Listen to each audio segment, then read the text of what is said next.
রাতভর বৃষ্টি, তাতেই জলমগ্ন শহর কলকাতা।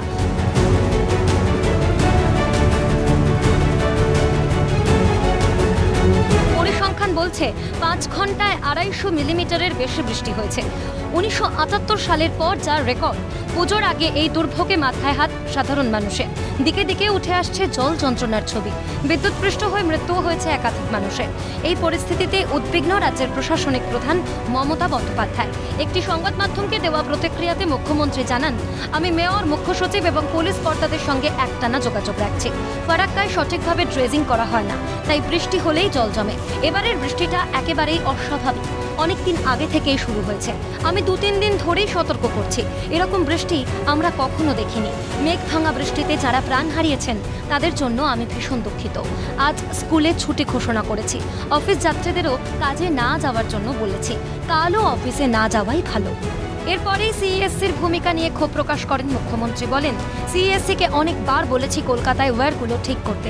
শুনেছি 7 থেকে 8 জন বিদ্যুৎস্পৃষ্ট হয়ে মারা গিয়েছেন। এটা অত্যন্ত দুঃখজনক।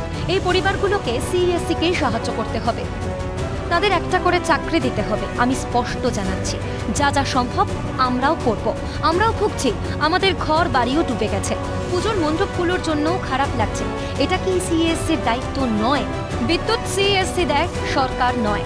মানুষের যেন কষ্ট না হয় সেই ব্যবস্থা করা তাদেরই কর্তব্য। এখানে ব্যবসা করবে, কিন্তু এখানে আধুনিকীকরণ করবে না। দ্রুত মাঠে নামুক, কাজ শুরু করুক। আবারও বান আসছে, আবারও জল জমবে। গঙ্গায় মহালয়া থেকে জোয়ার চলছে। জল যাওয়ার আর কোনো জায়গা নেই। শেষমেশ সেটা আবার গঙ্গাতেই বার করতে হবে। বিহার, উত্তরপ্রদেশ থেকে আসা জলে চারপাশ ভরে আছে। আমি বেসরকারি কর্মীদেরও কাজে না যেতে অনুরোধ করেছি। দুর্যোগ সবার উপর সমানভাবে প্রভাব ফেলে। এরপরেই কেন্দ্রের সরকারকে কটাক্ষ করে মুখ্যমন্ত্রী বলেন, কেন্দ্র জিএসটির টাকা কেটে নিয়েছে, আমাদের সব ফান্ড এখন এই দুর্যোগ সামলাতেই যাচ্ছে।